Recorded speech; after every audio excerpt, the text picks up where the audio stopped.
President of the United States, Donald J. Trump.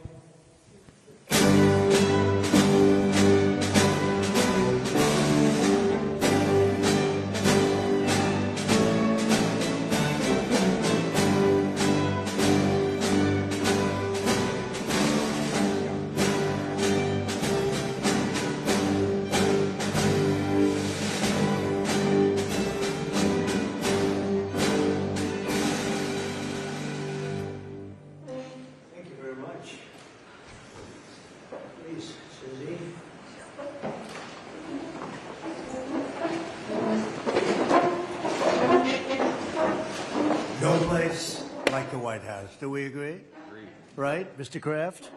No place like the White House. Thank you very much for being here. Appreciate it. And we'll maybe discuss a couple of general topics. This is a board meeting for the Trump Kennedy Center, but we'll go into a couple of other things that we have the media present. It's always present, unfortunately. Constantly. And I'll say a few words about what's happening in the Middle East. And if you have a couple of questions, we'll do that, and then we'll get on with our board meeting. So thank you very much for being here. We have a wonderful group of very, very smart, talented patriots at this table. Our powerful military campaign to end the threats posed by the Iranian regime continued in full force over the past few days. They have been literally obliterated. The Air Force is gone. The Navy is gone. Many, many ships have been sunk.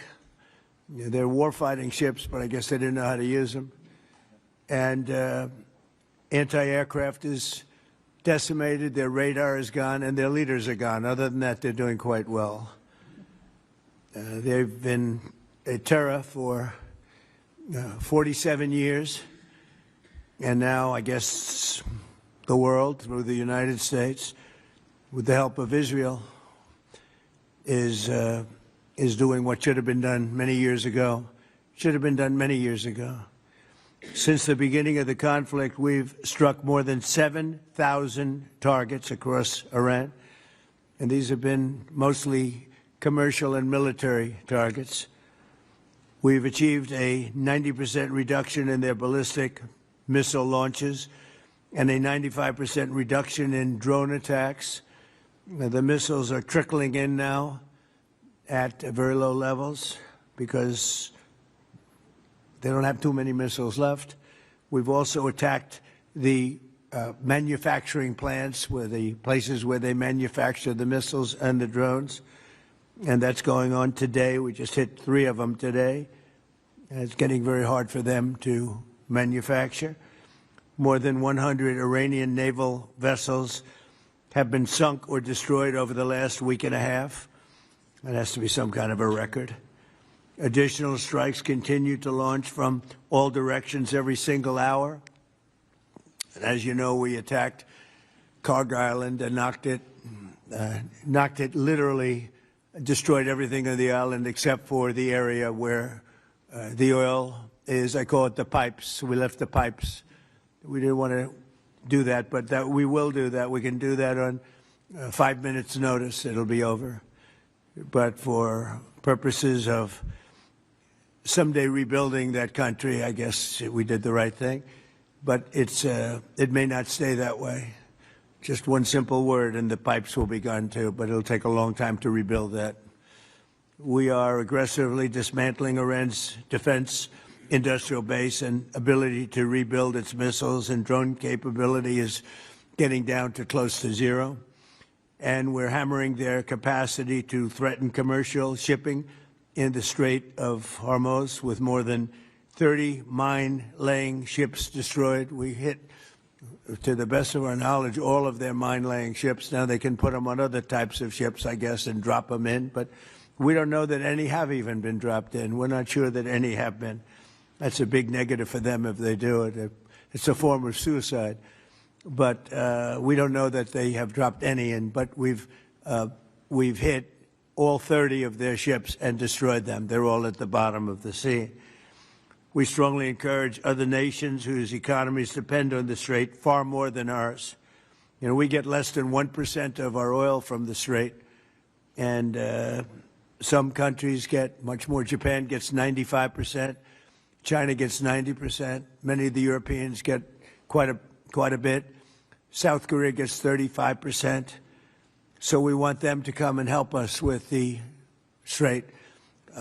We have it in very good shape. The countries, I said, we've already taken care of Iran, but now, because of the fact that literally a single terrorist can put something in the water or shoot something or shoot a missile, a small missile, and it's fairly close range because it is a tight area, and which is one of the reasons they've always used that as a weapon.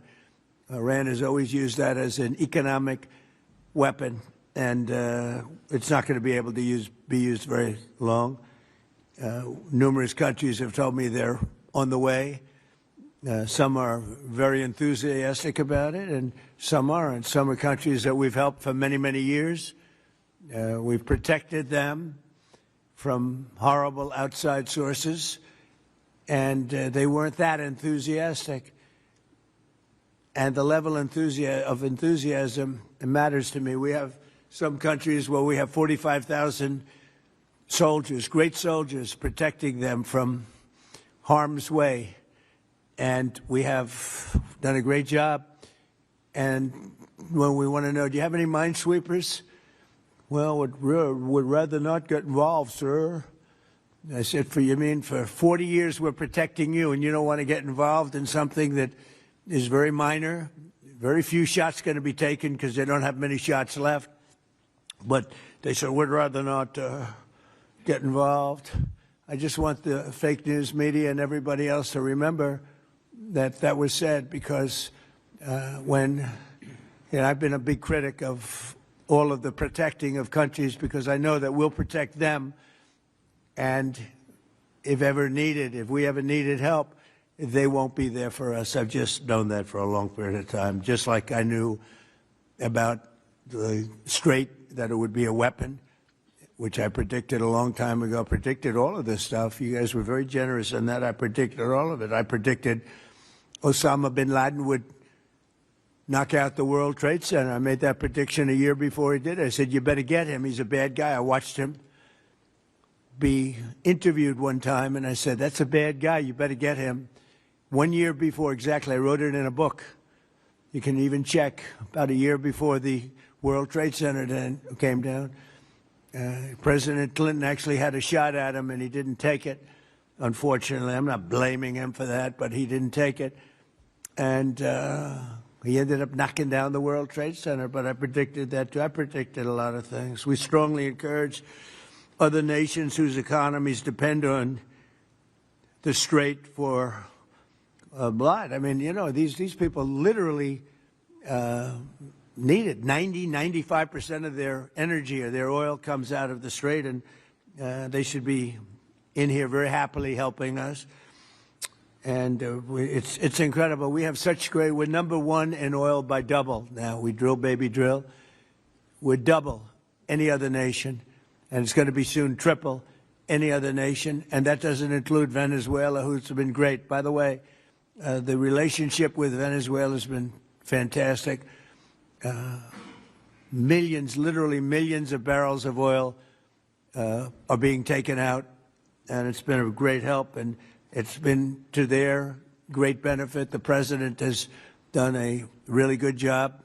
We get along with him really well, but we've taken out millions of barrels of oil and brought to Houston and other places to the refineries. We have refineries set up specifically for that, and it's been a great relationship, and more and more is happening. It's a tremendous oil source, and we're stepping it up very rapidly. The big companies are going in, and they will actually, numbers in a pretty short period of time, numbers that they've never been able to do, we'll be doing.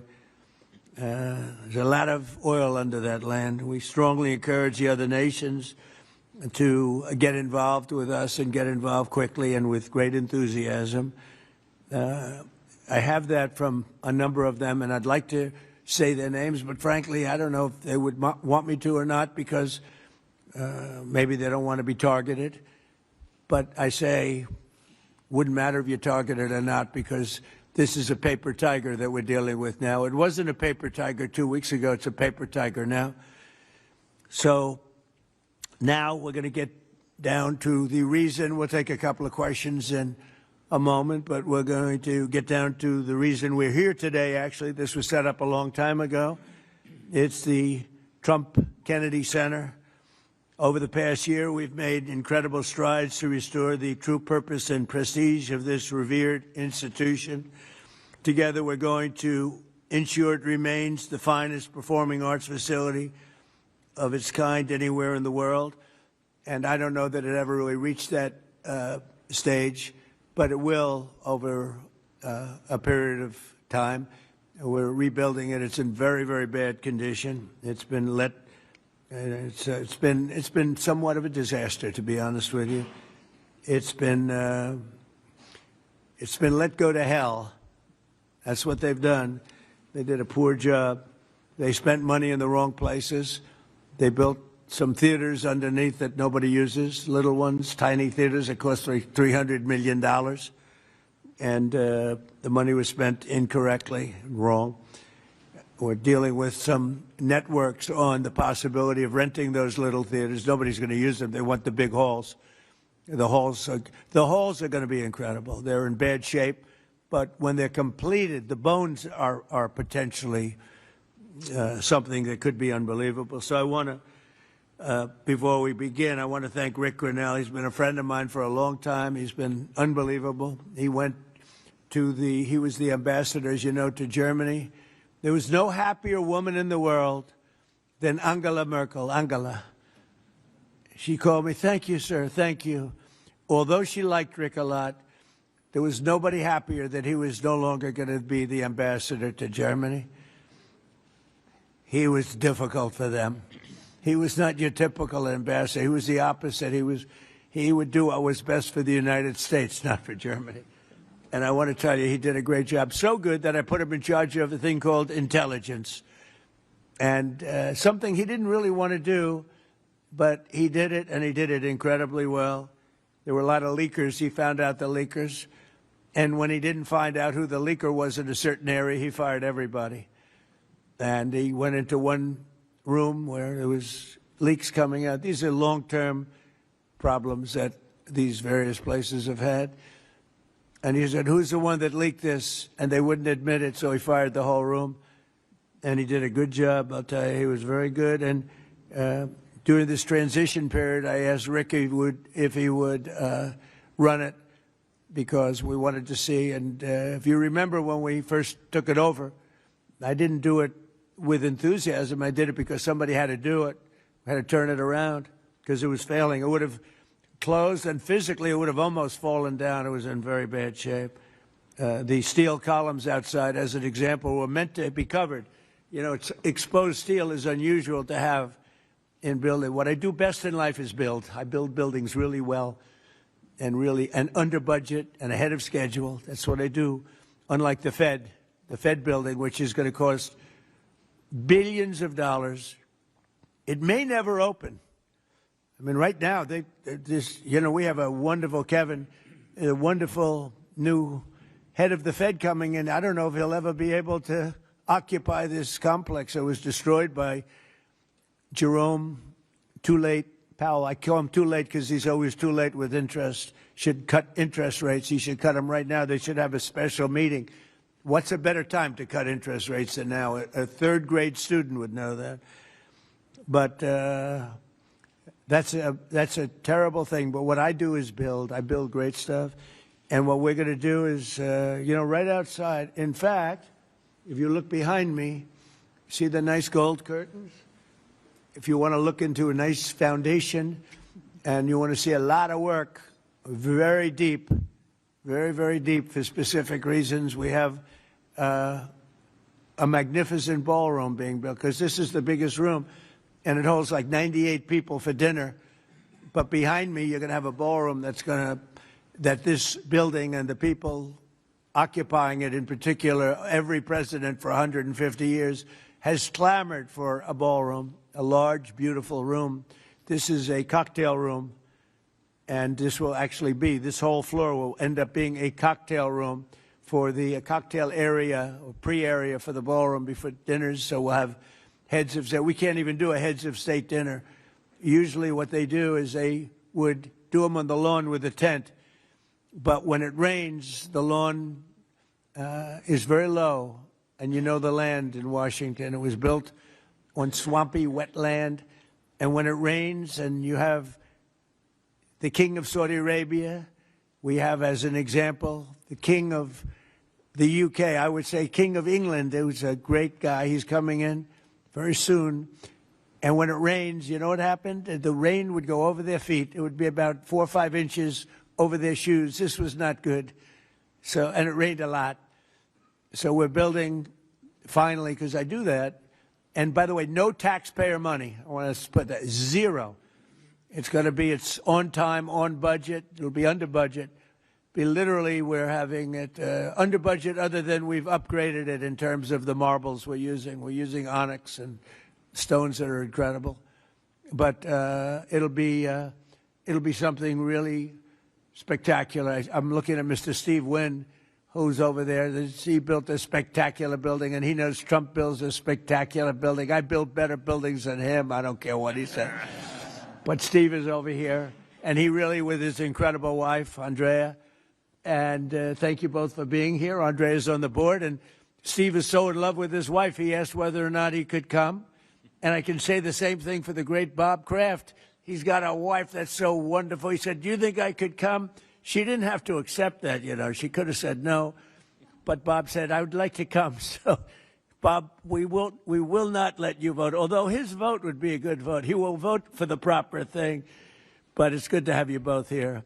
These are two great couples that know a lot about the things I'm talking about, like fixing, whether it's building a stadium or building a building. We know they know how to do it. So thank you, Steve, very much. But we've made incredible strides over the past year. If you remember, I said I want to run it for a year just to see, because the place is falling down. It's horrible. Air conditioning, heating is going to be ripped out in its entirety, and it needs new. It's old. It's, how many years is it, Rick? What's the total? 50, almost, yeah, over 50. And we have 50-year-old air conditioning, more than that, actually. And it's in bad shape. Everything's in bad shape. It's got to be redone. So I said, let's run it for a year just to see how it works. It's better than, you can't just go into something and try and figure it out. And we figured it out over the year. And you have to close it, putting new marbles in, beautiful, beautiful marbles. When you do marbles, you can't have people walking over the marble every night as it's drying and setting and going to a play. So we thought the best way, I mean, what I know best in the world is construction. The best way to do it is close it, do it properly, and reopen it, have a grand reopening. And when it's finished, it's going to be far better than it was when it was originally built. When it was originally built, it was good. It has one thing that's very good. It has great sound. I think there's a lot of luck in sound. You have some of the big opera houses. I don't want to get involved with saying which one, but in New York, as an example, where the acoustics were never good, and they've ripped it apart 4 times and rebuilt it, and it was never good.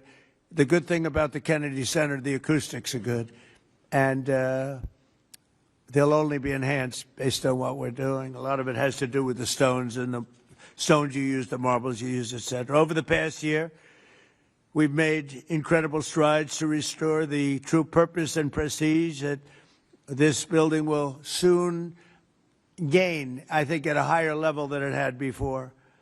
Together, we're going to ensure it remains the finest and will become the finest performing arts facility anywhere in the world. It's got the location, and it will have the building. It's got good bones. It's got good structure.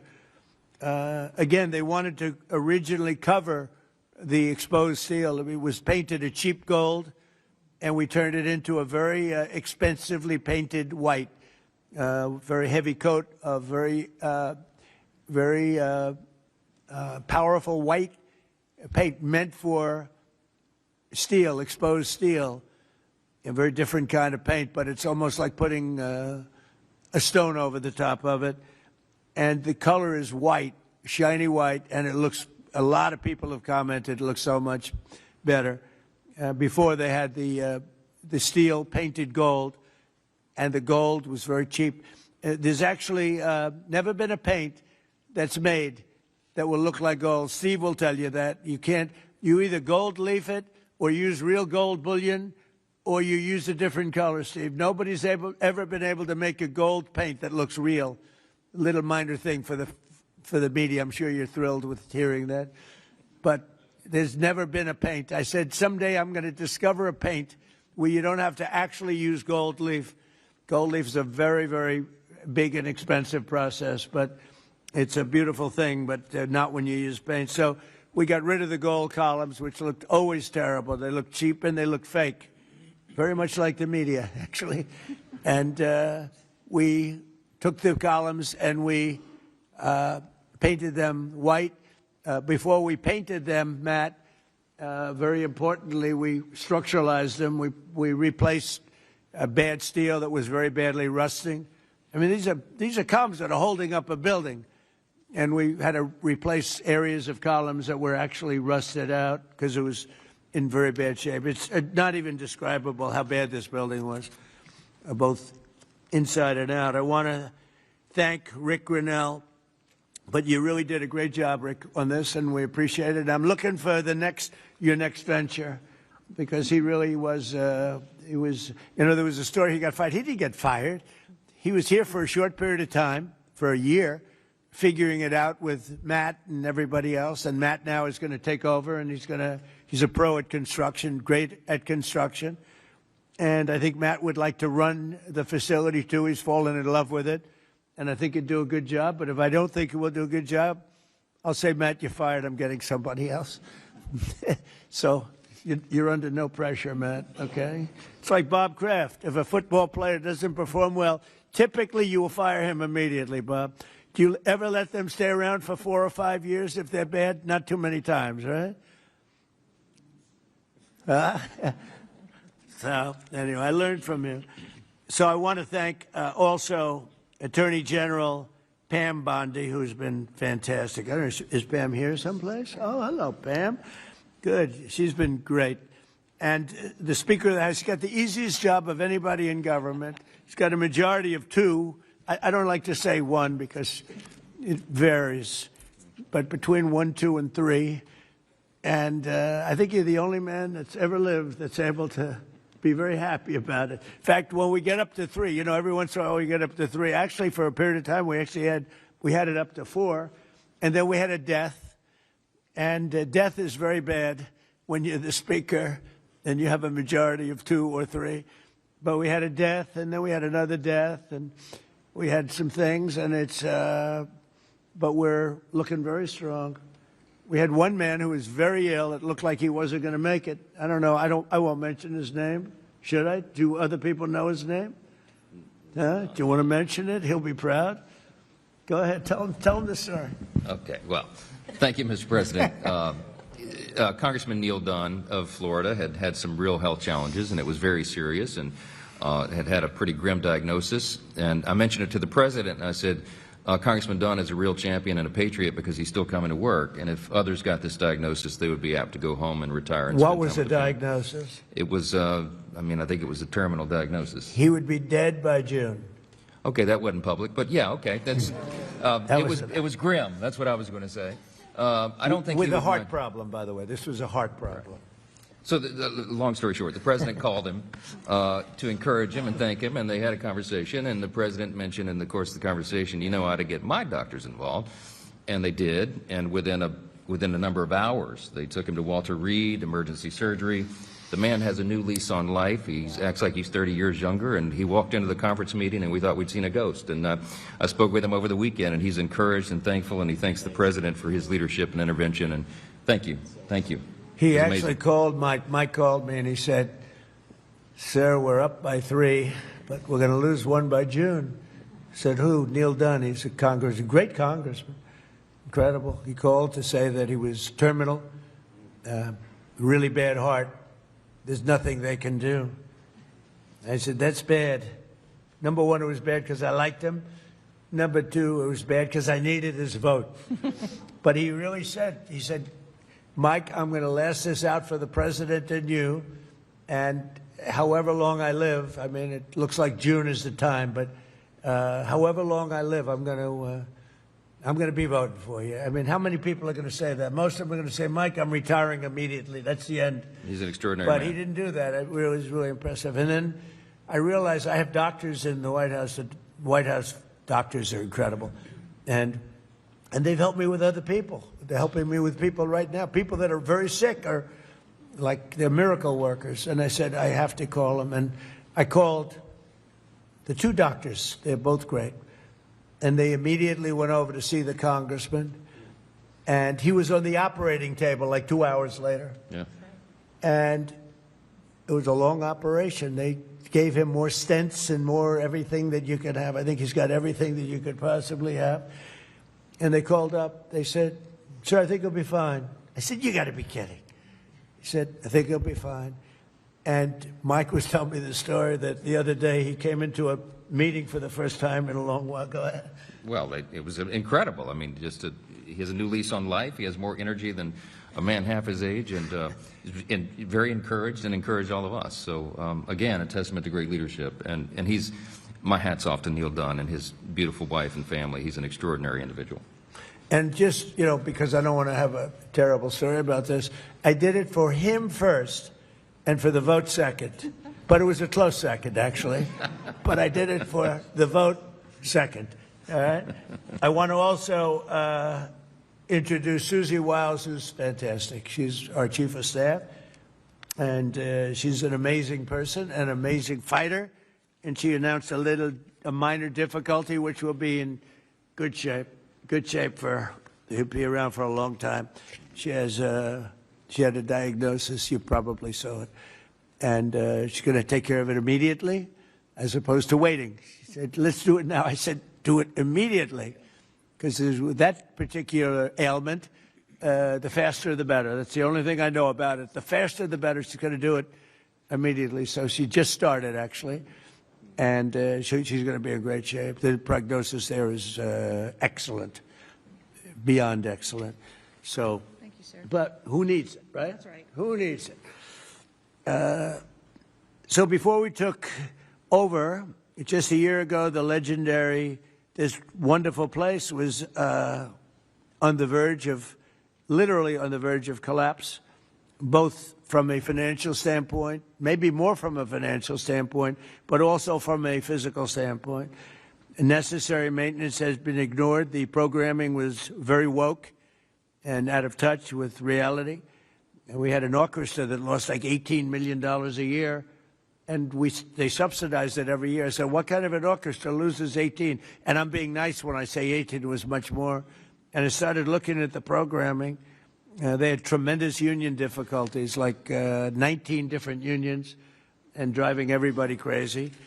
And I think the unions are going to be great. I've always gotten along with unions. As you know, I got great union support. But you had 19 unions. Every time somebody wanted to put on a play, they had to deal with 19 different groups of people. And it's they say it was like Broadway, but worse. And you don't get worse than Broadway when it comes to the unions. I've watched that for many years. The programming was terrible. And they had a budget deficit of about $26 million minimum. Owed a lot of money, were out borrowing money, which is a lot of people don't understand. So under the leadership of this exceptionally talented and rich board, it's a very rich board, not everybody, but most of you are loaded. Ike Perlmutter's got so much money. Look at Ike Perlmutter. He ended up being the largest owner of Disney. Started with, was it $100 or less? It was a little less, Ike, right? He didn't speak English, and he became the largest owner of Disney. Right? But then they went woke and he sold the stock. He didn't like Mickey Mouse being woke, right, Ike? But he's one of the most brilliant business people. Thank you, Ike. It's great. And Lori, thank you very much for being here. So I think it's Lori that's on the board, though, right, Lori? What's with these husbands? All the husbands are traveling. I think it's the White House. I got all the husbands with the wives. That's never happened. Boy, oh boy, what great relationships. My wife is going to have to speak to me. This is pretty good. The biggest guys in the country travel with their wives to come to a meeting. But it has something to do with the White House, right, Ike? Right? You don't want to see me. You want to see the White House because it's a special building. But thank you. And congratulations on an amazing career. Most people don't know Ike Perlmutter. Isidore Perlmutter. And started with nothing and built a vast fortune just by deal after deal. Did you ever have a bad deal, Ike? Which was that? Don't tell. See how honest he is? Most people would say no. He says one, and it couldn't have been very bad. Great to have you. So under the leadership of this board, which is, as you see, incredible, we're achieving a very dramatic and quick turnaround. We got rid of all of the DEI. Some of the news media loves DEI, but we got rid of it. Maybe you're right. Brought back patriotic and family-friendly programming, and last year we raised over $130 million to keep this place going. Otherwise, it would have been closed. The building, let's call it the Kennedy Center from that time, was losing so much money it could not have stayed alive if we didn't come in as a group of people and a lot of wealthy people that made a lot of contributions. So with the Trump Kennedy Center honors alone, we raised this year a record $23 million, which was double what they had ever done before, $23 million.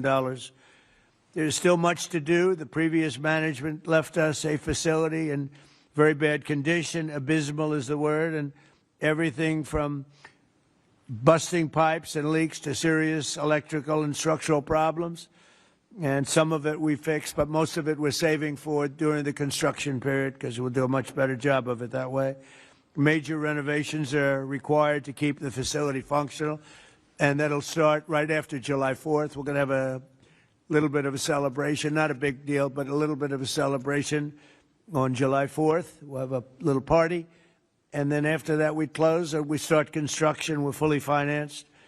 As I announced in February, after a one-year review based on input from highly respected experts and subject to board approval today, we determined, it's a little late for the board because we've already announced it, but these are minor details, but I think everybody agrees.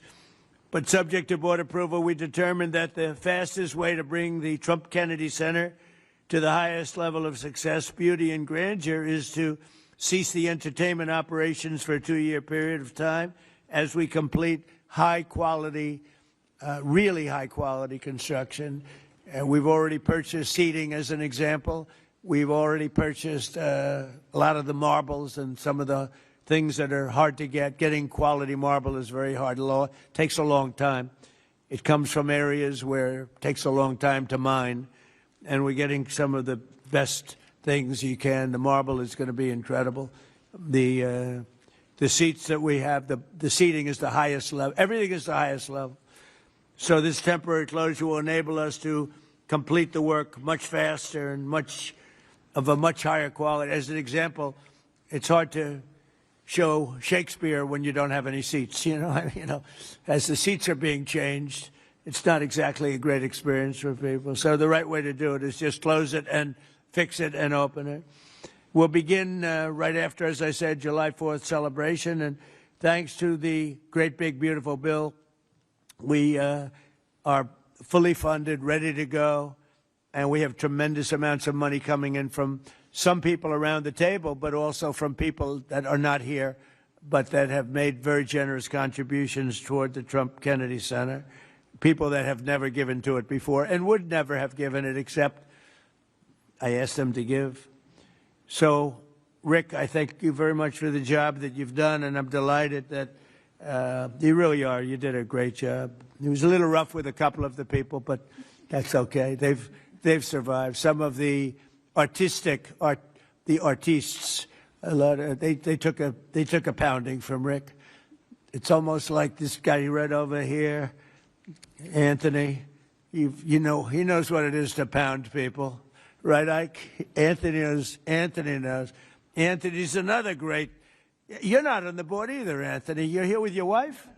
Oh, what's going on here? The most successful people, they're all here with their wives. I'm looking around. Oh, wow, that's impressive. Anthony's another one. He started off with one truck. He had one truck 45 years ago. He ended up with 4,000 trucks, and he sold his company for billions of dollars. And you're here, Anthony? He's a member of one of my clubs, and all he has is cash. He said, I have a big problem, sir. What? I don't know how to invest my cash. Most people have a problem. They don't have any cash, right? Anyway, thank you, Anthony. You're the greatest. So all of these people have done so much, and they've done so much to help. And, Matt, I just really, I'm here to a certain extent to wish you good luck with everything and to introduce you to the board. Many of the board know because Matt's been running a lot of the initial construction and planning, and going to be assuming the role of Chief Operating Officer and Executive Director, where he'll lead a construction crew for the next, a big crew, by the way, because it needs a lot of work, for the next 2 years in preparation for the grand reopening. And I think it's going to be something that's going to be very, very special. We're doing a lot of special things. We have a lot of things happening. We have at the front of the White House on June 14th, you probably read, UFC is going to be here. Dana White, the great Dana White, he's building a literally a stadium, a 5,000-seat arena right outside the front door of the White House, and they're going to have about 100,000 people in the park right across the street, where he's building, I believe, 8 massive screens for people to watch, free, all free, for people to watch. It's June 14th, happens to be my birthday, and that was only by happenstance. It was not planned that way, but it's a Sunday night, which they never did. Sunday night's super prime time. It's going to be broadcast on CBS, which is the Ellison family, 2 great people, and great people. It's a great family, and it's going to be a tremendous event. And we have Roger Penske is going to have IndyCar here. We're going to have a race around the Capitol. That's going to be in August. So we have that. And we have a tremendous number of things. We have the Olympics, we have the World Cup, and we have the 250. And as you know, I was responsible for getting the Olympics. Actually, Bob Kraft helped me. And he helped me with the World Cup, too. You were very good. Who could be better, right? But he helped with the Olympics and the World Cup. But we have the Olympics coming. I was responsible for that, right, Bob? We have the World Cup coming right now, and I was responsible for that. Then we had a rigged election, and because of that, I was always very upset. When I got the Olympics, I said I won't be president because it was last term if I went by the normal progression. And then I said, well, let's see what happens. And then they rigged the election, and I said, let's do it again, and we won in a landslide. And I came back, and I ended up with the Olympics and the World Cup. Somebody said, did you do that on purpose? So I claimed the Olympics, and I claimed the World Cup because I did get both. And then I tried to claim 250-year celebration. I said, I got that. They said, no, you didn't. That one you didn't get. They're giving me no credit for that one, Mr. Speaker. I couldn't. So I gave up on that one quickly. That wasn't working. It wasn't working. But I just want to thank everybody. This board has been incredible, and it's really nice. What we're going to do is we could take a few questions from the press, and then after that we'll have our meeting, and we have a little lunch for the board. So we'll have a little bit of a lunch, and it's an honor to have you all here. It's so many of you, Jimmy, so many of you are friends. It's a great honor to have you here, and we're going to do a great job with the Trump Kennedy Center. Okay, yes, please, CNN. Hey. Thank you, Mr. President. I'm not CNN, I'm Daily Wire, but thank you for the question. Numerous countries have told me they are on their way. Can you give us a hint what they are, what that entails, how soon they might be there? You mean who are the countries? Yes, sir. I'd rather not say yet, but we'll be announcing Marco Rubio and the various people that are doing that will be announcing. And I have to tell you, we have some that are really enthusiastic. They're coming already. They've already started to get there. You know, it takes a little while to get there. It's like, in some cases, you have to travel an ocean. So it doesn't go that fast, but it'll go fast. And we have some that are fairly local that are doing it. But we'll give you a list. Some are very enthusiastic, and some are less than enthusiastic. And I assume some will not do it. I think we have one or two that will not do it that we've been protecting for about 40 years at, tens of billions of dollars, Mr. Speaker. So I'll be reporting that to you in the House and the Senate, and I'll say, why are we protecting countries that don't protect us? And I've always felt that was a weakness of NATO. We were going to protect them, but I always said, when in need, they won't protect us. Now, this isn't need. Need would be one of the big boys. But I will say that we built the greatest military in the world, and we protect people. And if we need their mine boats, or if we need anything, any piece of apparatus that they may have because of a situation that they have, they should be jumping to help us, because we've helped them for years stay out of wars. Yeah, please. Thank you very much, Mr. President. Can you tell us if you have spoken with French President Macron about the coalition to reopen the Strait of Hormuz? Have you been speaking with the French President? What does that mean? Have you been speaking with the French President Macron about the coalition to reopen the Strait of Hormuz? Yeah, I have spoken to him. He's been, on a scale of 0 to 10, I'd say he's been an 8. Not perfect, but it's France. We don't expect perfect. Are you confident that France will help with the reopening of Strait of Hormuz? Yeah, I mean, sure. I think he's going to help. I mean, I'll let you know. I spoke to him yesterday. I don't do a hard sell on them because my attitude is we don't need anybody. We're the strongest nation in the world. We have the strongest military by far in the world. We don't need them. But it's interesting. I'm almost doing it in some cases, not because we need them, but because I want to find out how they react. Because I've been saying for years that if we ever did need them, they won't be there. Not all of them, but they won't be there. I was very surprised with the United Kingdom, because the United Kingdom, 2 weeks ago, I said, why don't you send some ships over? And he really didn't want to do it. I said, you don't want to do it. We've been with you. You're our oldest ally. And we spend a lot of money on, NATO and all of these things to protect you. I mean, we're protecting them. We're working with them on Ukraine. Ukraine's thousands of miles away, separated by a vast ocean. We don't have to do that, but we did it. Well, Biden did it. I mean, I have to be honest with you. Biden got taken to the cleaners. But we worked with them in Ukraine. We don't need to work with them in Ukraine. And then they tell us that we have a mine ship around, and they don't want to do it. I think it's terrible. No, I was very surprised. I told him, we requested 2 aircraft carriers, which they had, and he didn't really want to do it. And then right after the war essentially ended, meaning they were obliterated, he said, I would like to send the aircraft carriers. I said, I don't need them after the war has ended and won. I need it before the war. So I was very upset not upset, I was not happy with the UK. I think they'll be involved, yeah, maybe. But they should be involved enthusiastically. We've been protecting these countries for years with NATO, because NATO is us. You can ask Putin. Putin fears us. He has no fear of Europe whatsoever. He fears the United States of America and the military that was built by me in the first term. Yeah. President, you mentioned the significant amount of oil that China derives from the Middle East. What is the status of your conversation with President Xi in terms of getting China to cooperate, in terms of making the Strait of Hormuz safe for those oil tankers? Yeah, so China is a great example. They get 91% of their oil from the Hormuz Straits, which we protected for years.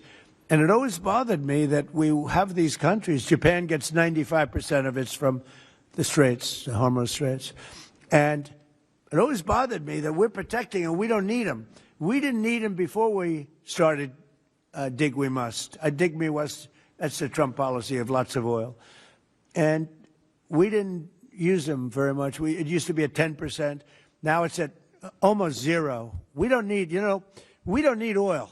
We have all the oil we need for ourselves. It's one of the great assets that we have. We have more than double what anybody else in terms of oil production. We're at more than double any other country. So we don't need it, but we did it. It's almost, You could say we did it out of habit, which is not a good thing to do.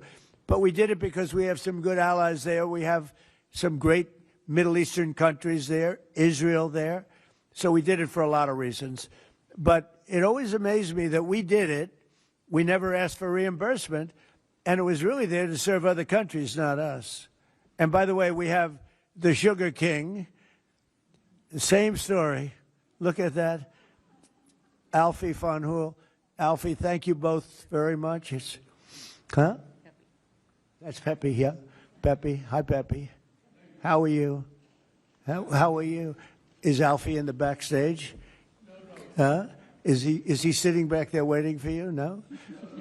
You doing all right? Pepe is a great friend of all of ours, I think, in the room. Tremendous. And we appreciate you being here. Great to have you. Thank you. Mr. President, honored. That's great. Both of you. Thank you very much. So go ahead, please. Thank you, Mr. President. Mr. President, you've said that Iran does want to make a deal. Now, into the third week of this bombing campaign, what would that deal look like? What are the asks that you're making of the government? They want to make a deal. They're talking to our people. I don't know if they say that to you. Maybe they do, maybe they don't. Don't forget, they are a country that for years, I didn't know this until recently, they're a country based on disinformation. And now they're using disinformation plus AI. And that's a terrible situation. That's a terrible situation. They showed all sorts of things happening in the last 2 weeks that never happened. Between their kamikaze boats that don't exist, between blowing up the aircraft carrier, one of the great ships in the world, the Abraham Lincoln, on fire. They showed it on fire. I called the general. I said, General, what's with the Abraham Lincoln? It looks like it's burning down. No, it's not burning down. Not a bullet was ever fired at it, sir. They know better. I said, this is my first glimpse of AI and what they've done with it. They showed buildings in Tel Aviv burning to the ground, high-rises burning. They showed buildings in Qatar. They showed buildings in Saudi Arabia burning, and they weren't burning. They weren't hit. It was all AI-based. Terrible. It's terrible. And that's their only, I think that's the only thing they do well. They're negotiating, and we always talk. When, somebody said, well, would you talk? Why would you even talk to them? I talk to everybody because sometimes good things come out of it. But I don't know if they're ready yet. They're taking a pounding. I don't know if they're ready yet. And we don't even know their leaders. Look, all of their leaders are dead, as far as we know, but they're all dead. We don't know who we're dealing with. We knocked out the first group. Then the second group met, 88 met to pick the leader because the first group was all dead. And the second group got knocked out. They're all dead. Then a third group met. I would think they're a little nervous about meeting. I don't know if they're nervous. Maybe they're not. Maybe they're crazy. If they're not nervous, then they're crazy. But we met with the next group, but we don't know who their leader is. We have people wanting to negotiate. We have no idea who they are. Yeah, please, Peter.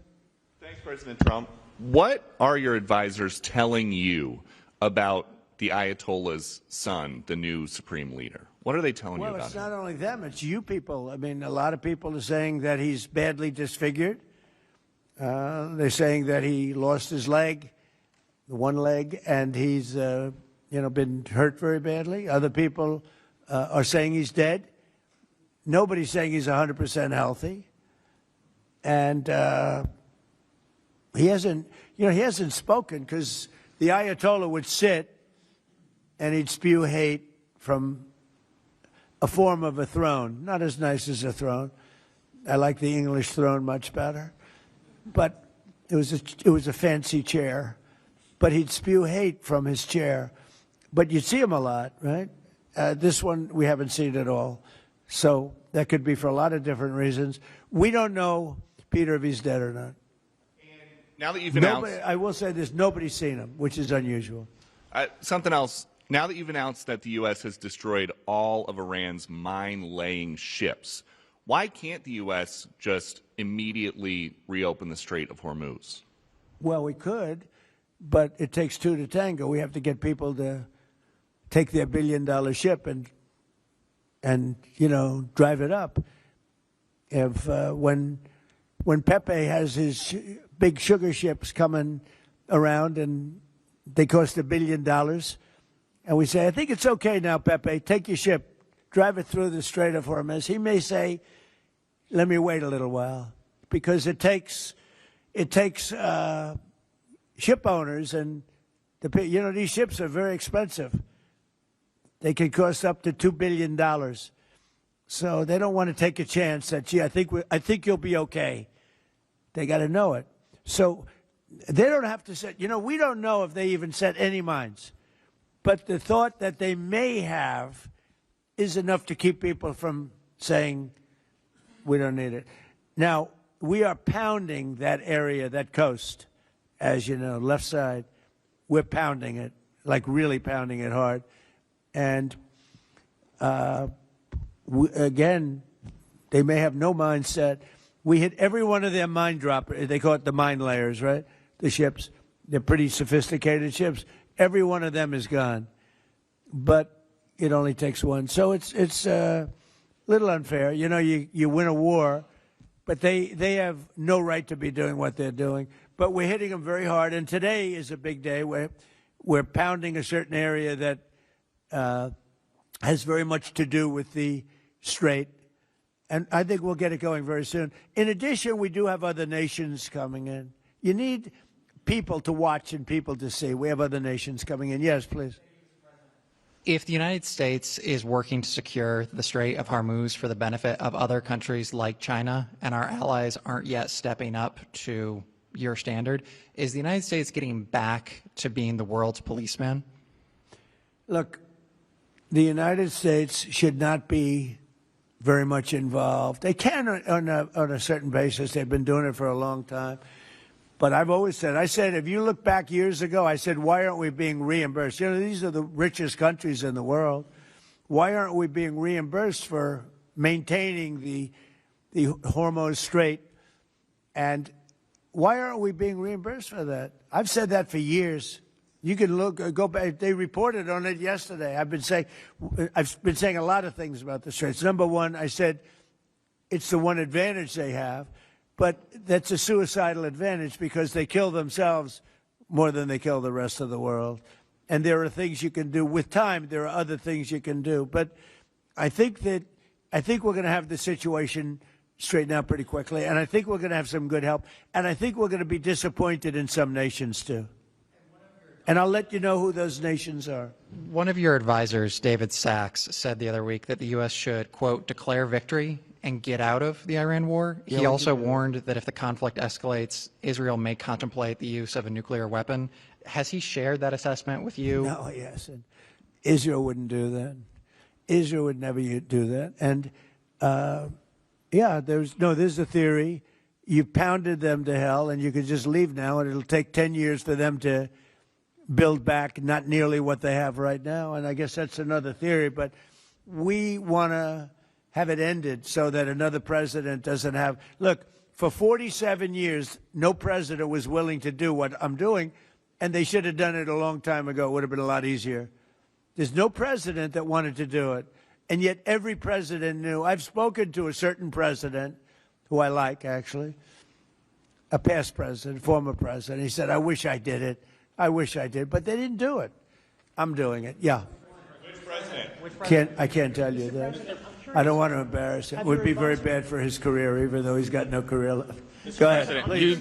You mentioned. How about the man right Thank you, sir. Mr. President, you mentioned that you're not entirely sure who you're dealing with, who the leadership is in Iran. Do you see a viable opposition movement still in that country following all of the protests that we had seen before the airstrikes and kind of an opposition movement that could become a viable leader in Iran? Well, the biggest problem, and we have brave people in this room, but the biggest problem that I see is that they put out a warning, and we have the warning. We get everything they get.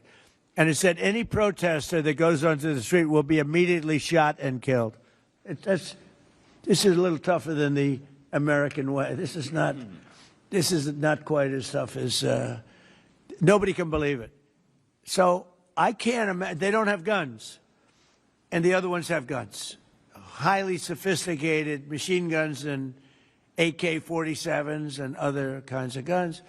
And they did that with the women. So the women had 250,000, even 500 people protesting a year ago. And they shot women right through the middle of the forehead with snipers. And they didn't have to do many.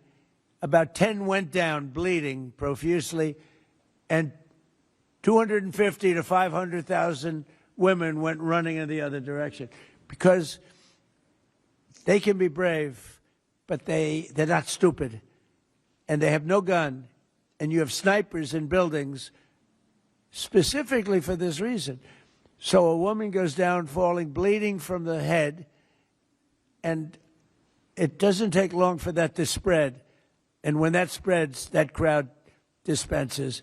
And nobody else has been able to do that to the extent that these people are violent. They killed a minimum 2 weeks ago, 32,000 people. So, and they put out actually a notice 2 days ago. If you protest, you will be shot and killed. So, I don't know. I would say Mike Johnson's the only person I know who has the courage to go out in that kind of an atmosphere. I don't think so. I don't think so. Yeah. Have your advisors told you anything in terms of how long we can expect gas prices as high as they are right now? I don't need advisors to tell me that. I know what it is. You know, the Prime Minister of UK, United Kingdom, yesterday told me, I'm meeting with my team to make a determination. I said, you don't need to meet it with the team. You're the Prime Minister. You can make your own. Why do you have to meet with your team to find out whether or not you're going to send some minesweepers to us or to send some boats? I said, you don't have to meet with your team. It's the same thing here. I can tell you that when this is over, oil prices are going to go down very, very rapidly. So is inflation, so is everything else. But frankly, much more important than short-term, even long-term oil prices, you can't let the most violent, vicious country in the last 50 years have a nuclear weapon, because the Middle East will be gone, Israel will go first, without question, and they'll certainly take a shot at us before we get our act together and say we got to take them out. You can't let Iran, who's truly a nation of great terror and power. Look what happened in the last 2 weeks. They weren't supposed to go after all these other countries in the Middle East. Those missiles were set to go after them. So they hit Qatar, Saudi Arabia, UAE, Bahrain, Kuwait. Nobody expected that. We were shocked. And the other one, you know, they fought back. They could have yielded. But think of it, if we weren't around, they had tremendous power. They had thousands of missiles, most of which we've terminated. They had thousands of drones. They were making drones and missiles all over the place. We've knocked out most of those factories. I mean, now they're sending out 2 or 3 missiles. Now, you know, they've still got some. They might have 8% left. But mostly they've been eliminated. They've been terminated by what we did and what Israel did too. Yeah, please. Israel is expected to expand its ground offensive in southern Lebanon to go after Hezbollah. Have you discussed that with Israeli leaders? Yeah. And does the United States support a potential Israeli invasion of Lebanon? Yeah, no, I did. And I know look, Hezbollah is a problem. It's been a problem for a long time, not just now. And it's a certain area, because I was with the other night a person whose parents live in Lebanon. This is a very substantial person, wealthy person, whose parents live in Lebanon. I said, really? How do you live in Lebanon? Your parents are living? Oh, yeah, they live there. And over the years, they've gotten used to the fact that it's being bombed. But they explained to me that it's really a different section of Lebanon. It's the section where Hezbollah is. And they get used to it, I guess. I don't know. I mean, people live in Ukraine. You would think they wouldn't live in Ukraine, but they live in Ukraine. I don't know that I'd do that. but they live in Ukraine, they live in Lebanon. Hezbollah's